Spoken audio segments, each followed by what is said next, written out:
Now, still on Harry, and we understand that he's apparently cancelled the film rights to Spare. Is this the case? And if so, do we know why it's happened? So there are allegations that he is not interested in pursuing a film for Spare. So we know that he does own the film rights, and he hasn't actually sold it on to any independent media company. That is under wraps if anything is going on there. But I'm sure the palace is breathing a sigh of relief because after the bombshell of Spare, which became the fastest selling non-fiction book upon its release, I don't think that the royal family wants any more headache of seeing how they can prolong this whole saga. And I think Harry and Meghan have made it clear that they want to sort of move on from their grievance parade about the royal family. The question is how they're moving on. I don't think they've had a particularly inspiring start, and they're still trying to find their feet. But from what I'm hearing, Prince Harry has no intention of turning Spare into a film or some sort of series. It would actually be quite horrifying because then we'd have to figure out who would play each character, which would be another whole drama that I don't think anyone is interested in. And off the back of all that, and despite all that has happened, a report this week that Meghan doesn't understand why people don't admire her. It doesn't come as a total surprise to me, Esther. Well, I don't know.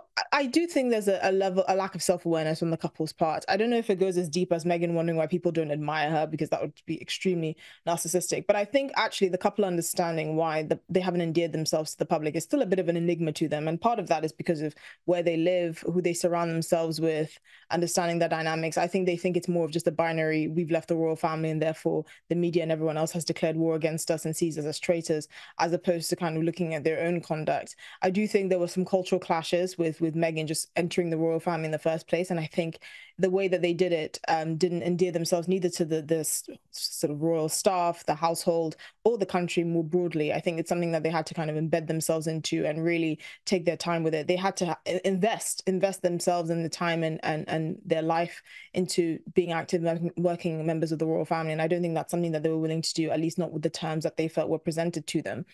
So I still think that there is this kind of prolonging bitterness about how they feel like they've been treated in the royal family, their time within and outside the royal family. But I don't know if I'd go as far as Meghan saying she doesn't know why people don't admire her. I think the couple are now on some sort of journey to just redefine their paths. I think one thing that does it sort of annoy the couple is the fact that there's this insistence that everyone thought they were leaving just so they can have a private life and be private citizens and do things under the radar, when actually what they really wanted to do was still remain in the spotlight, just kind of craft their media image according to how they saw that they wanted to be represented. But unfortunately, that's not how things always work out. You actually have to give to then receive. You can't expect the media to kind of follow what you expect them to do. You have to actually work and have some skin in the game before you can get the accolades and the sort of goodwill, as I would put it, as they wanted. But there's also been a couple of really quite sensational headlines this week. First, a report that Harry is holding Meghan back from a confrontation with Charles. Now, is there anything to this? This is, again, pure speculation. We don't have any concrete evidence of this. I think it's just people assuming that there's still high levels of bad blood between the Sussexes and the royal family. What we do know is that the king has expressed interest in seeing his grandchildren, Archie and Lilibet, in the flesh, because apparently their interactions have been restricted to FaceTime. And this is an arrangement that apparently their parents, the Sussexes, have been amenable to, but it hasn't materialized because of Prince Harry's ongoing battle with the Home Office and the removal of him and his family's automatic right to armed security in the UK that they've offered to pay for. But there's so many implications around, whether the police can be for hire for people that feel high status enough to have that privilege. I'm not necessarily sure about the nature of the relationship between the king and Meghan. As far as public information is concerned, she's always spoken well of the king, even when she accused members of the royal family of alleged racism, which was a whole saga that was bunked and debunked and went on for a long time. She always said that the king and the queen, the late queen, treated her well, and that they shouldn't have been in the line of fire, even though they didn't go as far as clarifying who they meant, which I thought was quite childish.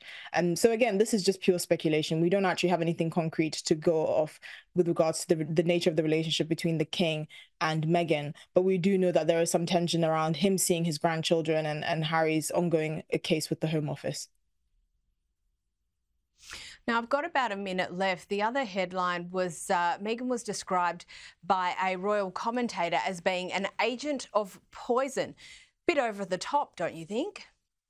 It's quite dramatic. I mean, she's been treated like the Yoko Ono of the royal family. I think where she's described as poisonous, I think is quite dramatic and unnecessary. I do think though there are clashes both culturally and in terms of attitudes towards the royal family, towards what the institution looks like and how anyone entering the institution, what their role would be. I do think that Meghan had a very kind of my way or the highway sort of approach. She had a very American kind of forceful approach.